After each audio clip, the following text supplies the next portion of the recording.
최근 우리 사회는 진실 공방으로 아주 뜨거운 것들을 보게 됩니다.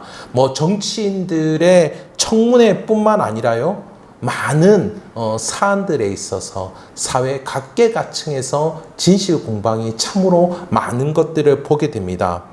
유명한 유튜버가 불법으로 조회수를 늘려서 많은 돈을 벌었다라는 그런 폭로가 있었는데요. 그런 폭로 이후에 그 해당되는 유튜버가 나와서 자신에게 실제 있었던 일들을 고백하는 일이 있었습니다. 그 고백의 내용, 자신의 아주 부끄럽고 아픈 과거였는데요. 오랫동안 남자친구로 있었던 사람에게 육체적이고 정서적인 학대를 당하면서 그 활동을 지속해 왔다라는 겁니다. 자신이 그 유튜버에서 활동을 하고 그 남자는 그 유튜브를 제작하는 PD가 되어서 있었는데, 그런데 그것들을 5년 동안 4년 동안 지속해 왔다라고 해요. 이 유튜버는 자신의 부끄러운 과거가 탄로날까봐 이것을 숨기며 지내왔다는 겁니다. 그런데 다행히 함께 일하던 직원들의 도움으로 자유롭게 되었는데요. 그런데 이 사건이 이 당사자들만에 머문 것이 아니었습니다. 이렇게 부끄러운 과거를 숨기고 있으니까요, 다른 유튜버들이 낱말은 누가 듣고 반말은 누가 듣는다고, 이 다른 유튜버들이 이 유튜버의 과거를 어떻게 알고서 자신의 방송에서 이거를 폭로하겠다 이렇게 이야기를 한 겁니다. 그 유튜버에게 연락을 해서 협박을 한 것이죠. 상대의 약점을 잡은 겁니다. 그들은 과거를 알리지 않는 대가로 이 유튜버에게 큰 돈을 또 뜯어냈는데요. 정말 아무 연관도 없는 사람들이 와가지고 또 그렇게 한 겁니다. 이제 이 사건들이 웬만큼 밝혀지게 되고 이 죗값을 치루어야 하니까 더 많은 말들이 오가고 있는, 내가 했던 말이 진실이다, 이게 진실이다 이러면서 말이 오가고 있는 그런 상황인데요. 이 모든 일들 어떻습니까? 어두움 가운데 이루어진 일들이다라고 하는 것이죠. 부끄럽고 아팠던 그 과거들도 숨기고 있었습니다. 그런데요, 그것을 약점 잡히고 폭로할 거라고 협박하는 것들도 남들 모르게 하는 거 아닙니까? 그러니까 이것도 어두운 가운데에, 어두운 세계 가운데서 벌어진 일이라는 것이죠. 이렇게 어두움이라는 것은 겉으로 보기에는 사람을 지켜주는 것 같습니다. 뭔가 폭로가 되지 않는 거죠. 그래서 사람을 지켜주는 것 같고요. 그 사람의 재산도 지켜주는 것 같습니다. 부유하게 해주는 것 같지만, 하지만 실제로는 어떻습니까? 사람을 비참하고 추악하게 만들어 버린다라고 하는 것을 이번에도 저는 확인할 수가 있었는데요. 오늘 본문도 마찬가지지요. 오늘 본문에 나오는 이 사건 너무나 유명한 사건 아닙니까? 서기관들과 바리새인들은 이 가늠한 여인을 예수님께 데리고 옵니다. 간음을 했다라는 것도, 이것도 어두운 가운데 있었던 일이죠. 그때 예수님께서 말씀하십니다. 우리가 잘 아는 말씀이죠. 죄 없는 자가 먼저 돌로 치라. 죄 없는 자가 먼저 돌로 치라. 이 서기관들과 바리새인들도 어두운 곳에서 모두 다 죄를 짓고 있음을 이렇게 알려주고 있는 것입니다. 그러자 모두 다 이 예수님과 여인 곁을 떠나고 이 예수님과 여인만 남았을 때 예수님께서 말씀하시죠. 나도 너를 정죄하지 아니하노니 가서 다시는 죄를 범하지 말라. 이렇게 말씀하신 후에 예수님께서 이렇게 말씀하는 자신이 누구인지를 알려주시지요. 12절의 말씀입니다. 나는 세상의 빛이니 나를 따르는 자는 어둠에 다니지 아니하고 생명의 빛을 얻으리라. 나는 세상의 빛이요 나는 생명의 빛이다. 그렇게 말씀하고 계십니다. 그러므로 이 생명의 빛 되신 예수님을 만남으로 이 여인이 어떻게 되었습니까? 어두움으로부터 빛 가운데 나오게 되었고, 그 정죄받는 것들로부터 자유롭게 되었고, 그 정죄받아 돌팔매질 당하여서 죽을 수 있는 그 운명 가운데에서 생명을 얻게 된 그와 같은 사건을 우리는 볼 수 있습니다. 어둠이 가득한 이 세상입니다. 우리가 살아가는 현장에도 이 어두움들이 너무 많습니다. 이 어두운 이 세상 속에서 생명의 빛을 얻는다라는 것, 이것은 어떤 의미인지 오늘 본문을 통해서 함께 살펴보도록 하겠습니다. 먼저 사람들은 빛보다 어두움을 더 사랑합니다. 어두움을 더 사랑하여서 빛을 미워하는 것이 사람들의 본성인 것이죠. 오늘 본문의 등장인물들도 한번 보십시오. 예수님을 제외한 모든 사람들은 빛보다 어두움을 더 사랑하는 모습을 볼 수가 있습니다. 먼저 가늠한 여인이 있죠. 예수님은 이 가늠한 여인에 대해서 죄가 없다 이렇게 이야기하지 않으셨습니다. 그녀를 용서해 줬지만은 그녀가 죄가 없어서 용서를 한 것이 아니죠. 그녀는 가늠한 여인이었습니다. 그녀는 자신의 남편이 아닌 다른 남자와 은밀하게 만난 것이죠. 이미 가정을 이루고 있는 남자일 수도 있을 것입니다. 아내가 있는 남자를 몰래 만난 겁니다. 그리고 이 가늠한 여인뿐만 아니라 상대편 남자도 마찬가지이지 않겠습니까? 그 남자도 가늠한 남자이죠. 어떻습니까? 사람들은 자신의 욕구를 더 채우기 위해서 어두운 가운데 나아가는 것입니다. 우리 모두가 아는 공식적인 관계, 부부 관계, 그리고 모든 부모와 자녀의 관계, 그리고 교회에서 맺는 교우들과의 관계, 이런 관계, 공식적인 관계나 또 어떤 공식적인 상황들, 내가 어떤 자리에 있고 어떤 일을 하고 있고 이것들이 아닌 곳에서 더 만족을 채우려고 어둠의 경로로 가는 것이죠. 더 많이 가지고 더 누리고 싶어서 그 어둠의 일에 참여를 하는 것입니다. 그런데요, 사람들은 또 한편 이렇게 단편적이지만은 않습니다. 사람들 앞에서는 법을 잘 지키는 척 그렇게 하면서 뒤에서는 어두움 속에 만족을 누리는 사람들이 있다는 것이죠. 그 대표적인 인물이 오늘 두 부류가 나옵니다. 서기관들과 바리새인들이죠. 그들은 사람들 앞에서 떳떳하게 행세합니다. 내가 얼마나 율법을 잘 아는지 알아? 내가 얼마나 율법을 잘 지키는지 니네들이 알아? 모르죠. 어두운 가운데에 뒤에서 무엇을 하는지. 심지어 이들은 자신들이 마치 재판장인 것처럼 그렇게 행동을 하고 있습니다. 그래서 가늠한 여인을 데리고 와가지고 가늠한 여인이라고 정죄를 하면서 이 여인을 사람들 앞에다가, 많은 사람들 앞에다가 세워두고 있는 것이죠. 하지만 이들의 행동 역시 어떠합니까? 이들의 행동 역시 어두운 가운데에 있음을 알 수 있습니다. 이 가늠한 여인을 데리고 왔는데 그러면 가늠한 남자는 어디 갔느냐라는 것이죠. 도대체 가늠한 남자는 어디 간 겁니까? 이 남자는. 구약의 율법에서는 분명 둘 다를 언급하고 있습니다. 신명기 22장 24절인데요. 여러분, 제가 유인물 나눠드렸는데 유인물에 한번 확인해 보시기 바랍니다. 신명기 22장 24절에 이렇게 나오죠. 너희는 그들을 둘 다 성읍문에 끌어내고 그들을 둘 다 돌로 쳐 죽일 것이니 그 처녀는 성 안에 있으면서도 소리를 지르지 아니하였으며 그 남자는 그 이웃의 아내를 욕보였음이라. 너는 이같이 하여 너희 가운데에서 악을 제할지라. 분명히 둘 다 돌로 쳐 죽이라고 그렇게 명했는데, 그런데 이 서기관들과 바리새인들은 여인만 데리고 나온 것입니다. 어떤 이유로 남자를 데리고 나오지 않았는지 모르겠지만은 이들은 남자를 데려 나오지 않은 이유를 밝히고 있지 않지요. 이들 역시 어두움 속에 있음을 우리는 의심하지 않을 수가 없는데요.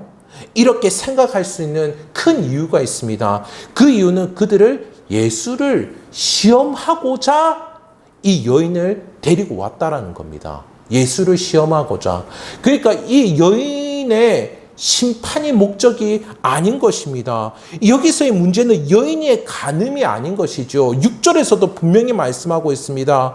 그들이 이렇게 말하면 고발할 조건을 얻고자 하여 예수를 시험함이러라. 여인을 심판하는 게 핵심이 아니고요. 무엇입니까? 예수를 시험하는 게 핵심입니다. 여인의 사건을 가지고서 예수를 심판하려는 것이 이들의 목적인 것이죠.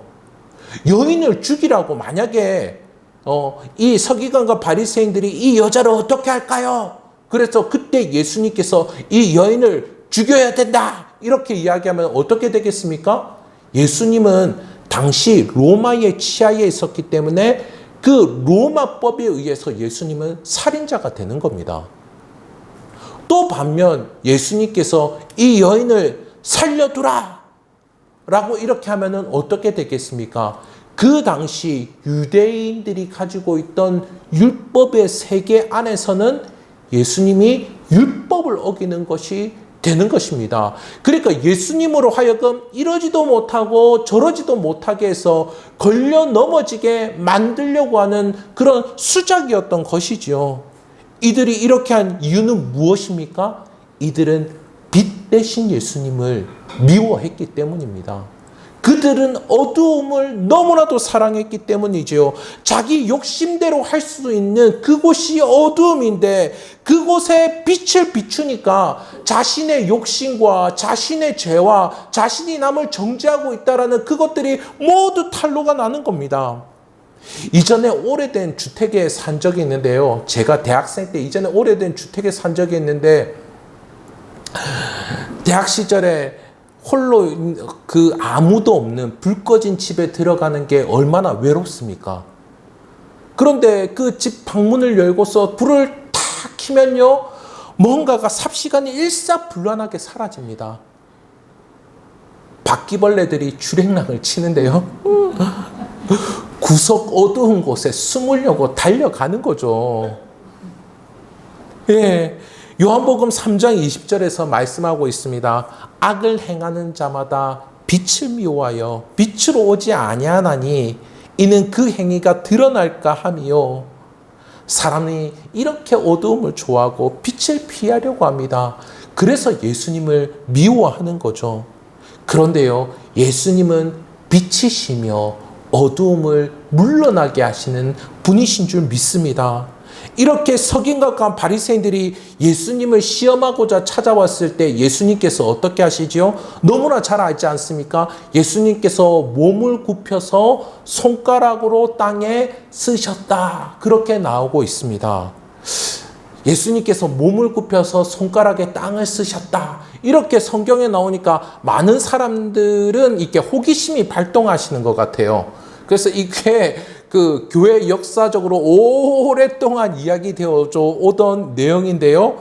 그래서 예수님이 몸을 굽혀 땅에 쓰신 것이 저 이 여인을 고발하고 예수님을 시험했던 그 수많은 사람들의 죄 목록을 적었을 것이다. 그렇게 이야기합니다. 또 어떤 사람들은 구약 성경에 있는 다니엘서에 보면요, 손가락이 나오잖아요. 손가락에 나와가지고 이렇게 글을 씁니다.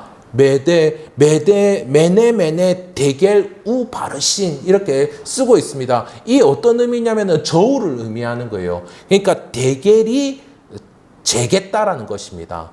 메네 세어서 재어보겠다. 재어봐서 우바르신 나눠버리겠다라는 그런 의미거든요. 그래서 그 손가락이 쓴 글씨로 인하여서 그 당시 바벨론이 멸망하지 않았습니까? 그래서 그런 내용을 썼을 것이다. 이런 추측을 많이 합니다. 그리고 어떤 이들은 정말 경건하게도 성경에 기록이 되지 않았으니까 우리가 알려고 하지 말자 이렇게 말하기도 합니다. 그런데 여기서 중요한 것은 무엇이냐면요, 예수님께서 무엇을 적었는지 그 내용이 중요한 것이 아닙니다. 성경 그대로요, 예수님이 하신 행동이 중요한 것이죠. 손가락으로 쓰셨다라는 것, 그것이 중요한 것입니다. 친히 손으로 쓰셨다라고 하는 것이죠. 예수님께서 이런 퍼포먼스를 보여주고 있으니까 사람들이 더 답답한 겁니다. 아니 도대체 이 여인을 어떻게 해야 되겠습니까? 그러니까 예수님께서 말씀하십니다. 너희 중에 죄 없는 자가 먼저 돌로 치라.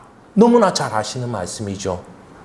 할 수 있다면 너희가 좋아하는 그 율법을 가지고서 저 여자를 돌로 쳐 죽여봐라 라고 이야기하는 것입니다. 그렇지만 너희도 죄가 있다면 돌팔매질 당할 것이니 율법대로 해보라는 것입니다. 그리고 예수님께서 어떻게 하시죠? 다시 몸을 굽혀 땅에 쓰셨다. 이렇게 기록하고 있습니다. 그러자 사람들은 양심의 가책을 느끼고 어른부터 젊은이까지 모두 다 돌을 내려놓고 하나씩 그 자리를 떠났다. 그렇게 이야기하고 있죠. 도대체 손가락으로 땅에 쓰신 그 행위가 의미하는 것이 무엇일까요? 그것은 바로 예수님께서 율법을 만드신 분이라는 뜻입니다. 예수님께서 율법을 제정하신 하나님이다라는 뜻이죠. 출애굽 당시 광야 생활을 시작하는 이스라엘 백성들에게 하나님께서 모세를 통하여서 십계명을 주셨습니다. 여러분 유인물의 신명기 9장 10절의 말씀을 한번 확인해 보십시오. 신명기 9장 10절에 이렇게 나오지 않습니까? 그 돌판의 글은 하나님이 손으로 기록하신 것이요. 하나님이 손으로 기록한 것이요. 하나님이 아무 말씀 안 하셨습니다. 하나님이 십계명에 있는 것 하나하나 이야기를 하지 않으셨습니다. 하나님이 손으로 친히 기록하여서 모세에게 준 것입니다. 모세에게 준 것이죠. 모세가 끄적인 것이 아닙니다. 이 첫 번째 이 십계명을 들고서 모세가 두 돌판을 가지고 내려왔는데 그런데 웬걸요? 이스라엘 백성들이 무엇을 하고 있습니까? 출애굽기 32장에 보면은 황금을 가지고서 송아지를 만들어서 그 송아지에게 우상 숭배를 하고 있고 그 송아지 앞에서 춤을 추고 난리가 난 겁니다. 송아지 우상 숭배를 하고 있는 것이죠. 그 순간 모세가 어떻게 했습니까? 화가 나서 둘 돌판을 확 잡아 던지지 않았습니까? 얼마나 화가 났으면 그랬겠습니까? 온유함이 이 땅의 모든 사람보다 더한 사람이라고 하나님께서 이야기하셨는데요. 돌판이 깨져버렸는데 그런데 그 이후에 하나님께서 또 친히 다시 손으로 십계명을 써준 겁니다. 돌판에다가. 그러니까 예수님께서 두 번째 땅에 쓰실 때에 이들이 알게 된 것이죠. 아, 이가 바로 율법을 만드신 십계명을 만드신 하나님이시구나라는 것을 알게 된 것입니다. 예수님이 하나님이시오. 예수님이 율법의 창시자시오. 예수님이 빛이심을 알도록 하신 것이죠. 이들로 하여금 하나님의 백성다운 거룩한 생활을 할 수 있도록 하신 것입니다. 이렇게 율법을 만드신 분이 죄 없는 자가 먼저 돌로 치라 하셨으니 감히 그렇게 할 수 있는 사람이 있었겠습니까? 이들은 율법을 좀 안다고 율법으로 다른 사람을 심판하려고 했습니다. 하지만 율법을 제정하신 분이 자신들 앞에 있는데 어떻게 함부로 할 수가 있겠습니까? 오히려 율법을 만드신 이분 앞에서 자신들이 욕심을 부리고 다른 사람을 정죄하고 있다라는 게 그것이 탄로가 난 것이죠. 이렇게 빛이 있으니 그제서야 이 어둠이 어둠인 줄 알게 된 것입니다. 예수님은 생명의 빛으로 이 여인을 구원하여 빛 가운데 살게 하시는 그런 예수님이시죠. 오늘 말씀은 초막절의 끝날을 배경으로 하고 있는 말씀입니다. 7장부터 쭉 이어서 나오고 있는 말씀인데요. 이 초막절은 초막절, 장막절, 수장절 이렇게 다양하게 부릅니다. 초막, 장막, 텐트를 의미하고요. 그 수장절은 그 수확을 의미하는 그런 뜻입니다. 초막절은 이스라엘 백성들이 광야 40년의 세월 가운데에서 하나님의 돌보시고 하나님의 인도하심에 감사하고 그것을 기념하는 그런 절기이죠. 그리고 이 이스라엘 사람들은 1년에 3번 이렇게 수확을 했는데 세 번째 수확 때 많은 수확을 거둬들였습니다. 그런데 그날이 마침 이 초막절과 일기가 비슷하게 겹치는 것이죠. 그래서 그때를 또 수장절이라 그렇게 불렀던 것입니다. 지금으로 보자면 추수감사절과 비슷한 절기다라고 볼 수도 있을 것 같습니다. 그때는 사람들마다 초막을 치고서 일주일마다 초막에서 살기도 하고 초막에서 축제를 즐기다가 자기 집에 가기도 했는데, 그때 추수 때 거두어들이는 곡식을 가지고서 아주 풍요로운 그런 축제를 벌였는데요. 특히 광야 시절에 하나님께서 인도하실 때 어떤 기둥으로 인도하셨습니까? 인도하셨던 기둥이 구름 기둥과 불 기둥이지 않습니까? 그래서 그것을 상징해서 이 성전 주변에 네 군데에다가 사방에다가 큰 촛대를 나누고 불을 지폈습니다. 일주일 내내 지피고 마지막 날에는 더 환하게 불을 지폈는데요. 이 초막절의 끝날, 초막절은 7일 동안 이루어지는, 일주일 동안 이루어지는 것입니다. 7번째 날 저녁부터 해서 8번째 날 이 새벽까지 등불을 켜고 그때는 제일 큰 축제를 벌이는데요. 이 축제를 다 즐기고 나서 아침에 죄를 용서하시고 구원을 베푸신 하나님을 찬양하는 그런 활동들을 벌입니다. 그런데 이 초막절의 끝날에 서기관들과 바리새인들이 가늠한 여인을 데리고 온 겁니다. 예수님을 시험하려고요. 그러니까요, 이 서기관들과 바리새인들 어떻습니까?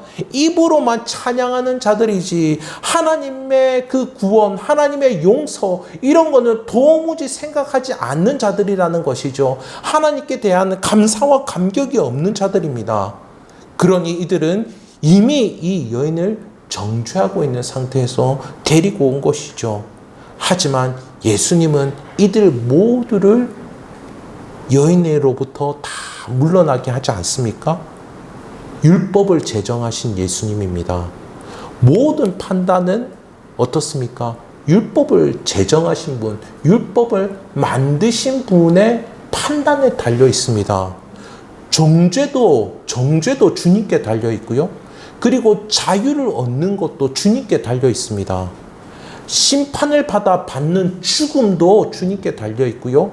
용서를 받아 받는 생명도 주님께 달려 있는 것입니다. 그 예수님께서 여인에게 말씀하시죠. 나도 너를 정죄하지 아니하노니 가서 다시는 죄를 범하지 말라. 주님은 그녀에게 자유도 주고 그녀에게 생명도 주었습니다. 그리고 율법에 기록된 대로 거룩하게 살도록 하시죠.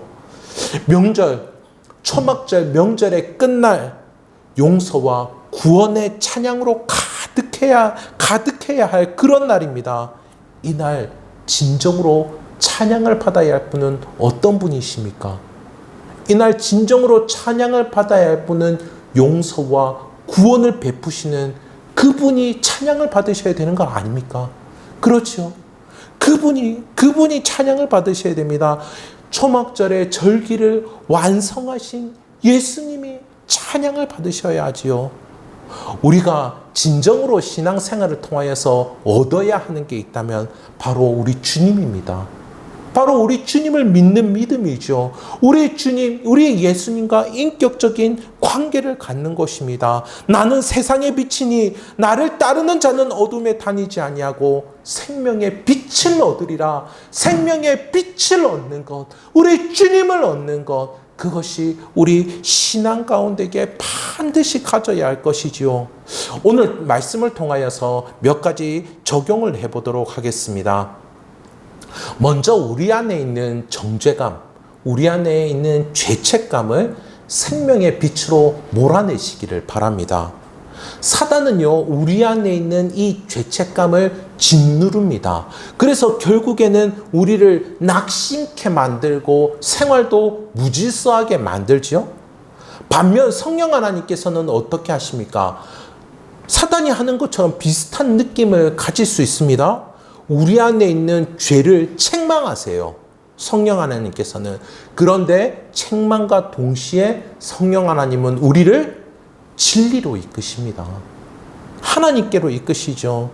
그러니 이 죄책감 가운데에 자기 연민에 빠지고 소망하는 마음이 없어진다면 그때 우리는 주의를 해야 할 것입니다.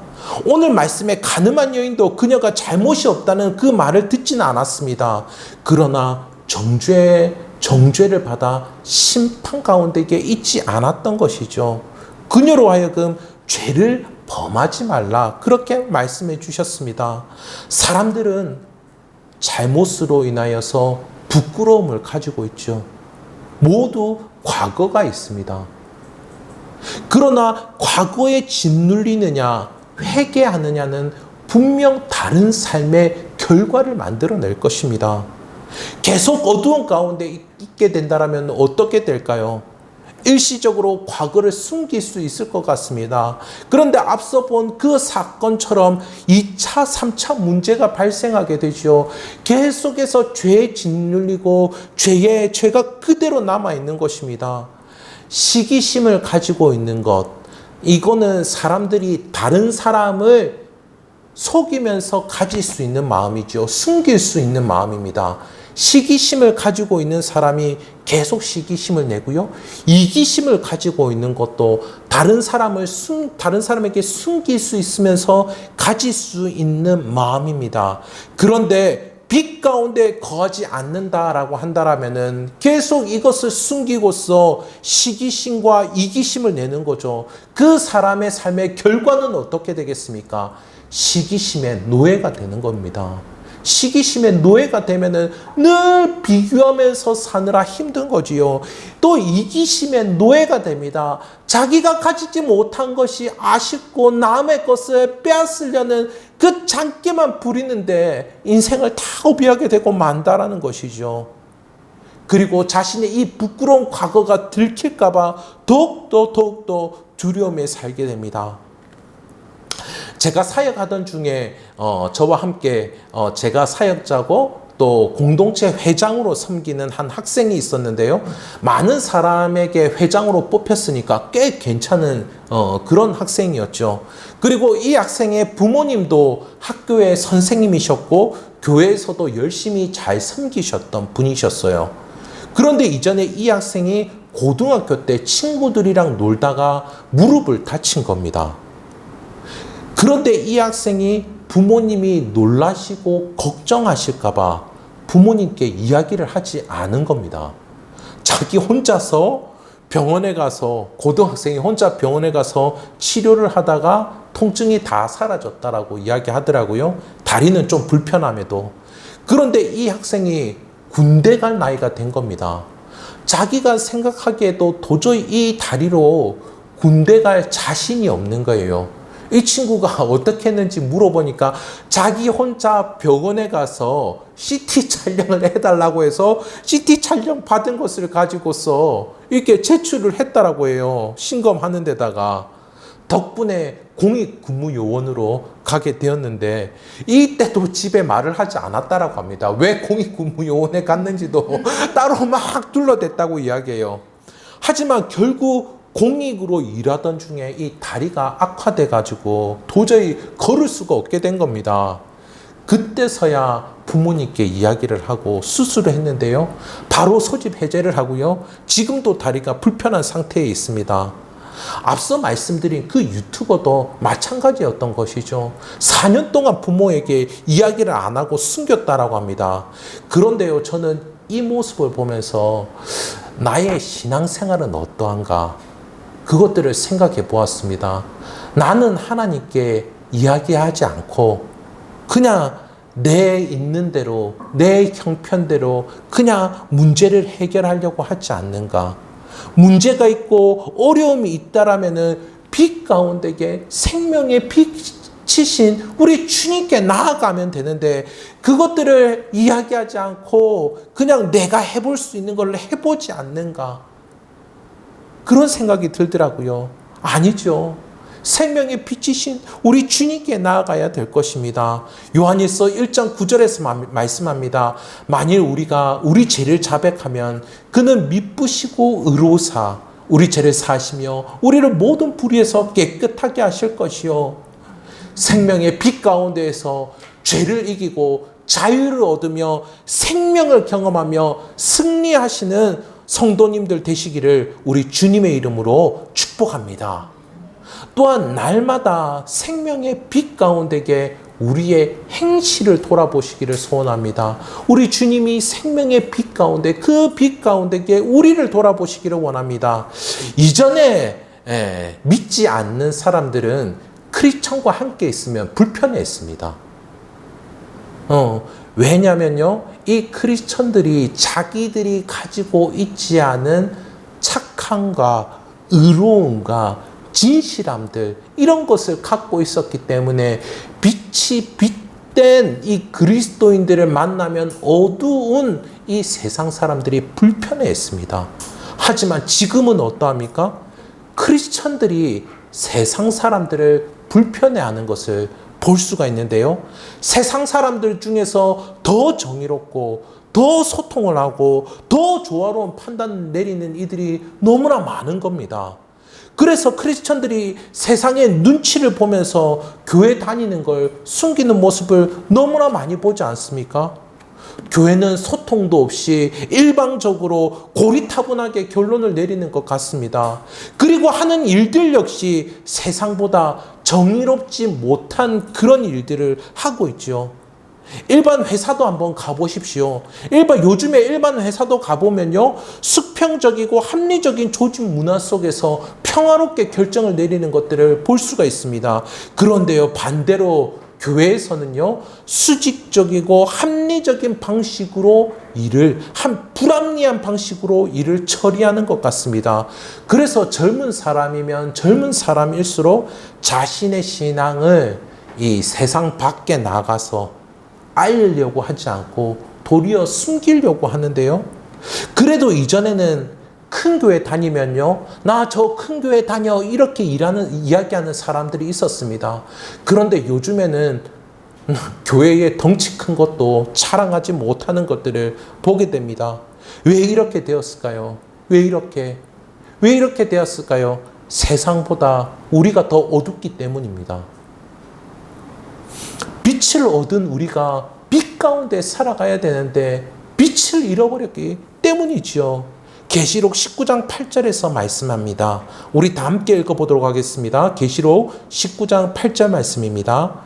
그에게 빛나고 깨끗한 세마포 옷을 입도록 허락하셨으니 이 세마포 옷은 성도들의 옳은 행실이로다 하더라. 아멘. 여기서 그는 누구냐면 신랑 되신 예수님의 아내인 교회입니다. 이전에도 말씀드렸지요. 그 교회인데요. 교회로 하여금 빛난 옷을 입도록 하셨습니다. 이 빛난 옷은 옳은 행실이다라고 하시죠. 그 행실이 옳고 빛이 나서 세상과 구별이 되도록 하게 하셨습니다. 그렇다면 오늘 말씀 12절을 다시 한 번 더 읽어보도록 하겠습니다. 다 함께 읽도록 하겠습니다. 나는 세상의 빛이니 나를 따르는 자는 어둠에 다니지 아니하고 생명의 빛을 얻으리라. 아멘. 우리 크리스천들이 이 세상에 빛으로 드러나기 위하여서 우리 주님, 우리 예수님을 따를 수 있기를 간절히 소원합니다. 우리 주님을 따른다라는 것은요, 복음서에 보이는 예수님을 따르는 것이고요, 복음서에서 예수님이 가르치시는 그 가르침을 따르는 것입니다. 제자의 삶을 살아가는 것이죠. 삶과 말씀을 따르는 제자의 삶을 통하여서 초대교회와 같은 그런 놀라운 역사가 지금도 함께하기를 기대합니다. 사도행전 2장 47절의 말씀인데요. 우리 다 함께 읽어보도록 하겠습니다. 하나님을 찬미하며 또 온 백성에게 칭송을 받으니 주께서 구원받는 사람을 날마다 더하게 하시니라. 아멘. 말씀을 맺도록 하겠습니다. 여러분이 잘 아시는 화가 가운데에 빛의 화가라고 불리는 렘브란트, 너무나도 잘 아시죠? 렘브란트는 그 당시 조명이 없었음에도 불구하고 마치 사람의 얼굴에 조명을 비추는 것처럼 그렇게 그림을 그렸습니다. 사람의 얼굴에 조명을 비추어서 그 사람의 표정을 보고서 그 사람의 마음에 가지고 있는 것이 무엇인지를 보여주려고 했던 그런 화가였죠. 그걸로 굉장히 유명한데요. 그는 젊은 시절에 그림 실력이 너무나 탁월해서 사람들에게 칭송도 받고 돈을 아주 많이 벌었다라고 합니다. 그런데 자신이 그리는 자신만의 그 그림의 철학을 유지하기 위하여서 더 이상 돈 벌고 장사하는 그림을 그리는 것에 연연하지 않았다라고 하는데요. 그때부터 점점 인기가 없어지고 이 렘브란트는 마지막에는 유대인 난민촌에서 생을 마감했다고 합니다. 그런데요, 그가 가지고 있던 그 그림과 그 작업 도구를 팔면은 그는 떵떵거리면서 잘 먹고 잘 살 수 있었음에도 불구하고 그렇게 생을 마감했다라고 하는데요. 그는 자신의 마지막 작품으로 시므온의 찬양이라는 그 작품을 그렸습니다. 많은 이들은 그가 인생을 마감할 것을 예감하고 그 그림을 그렸을 것이다 생각을 하는데요. 이 작품을 보면요, 작품의 아래쪽에 아기 예수가 누워 있습니다. 그런데 그 아기 예수에게 빛이 나는데요.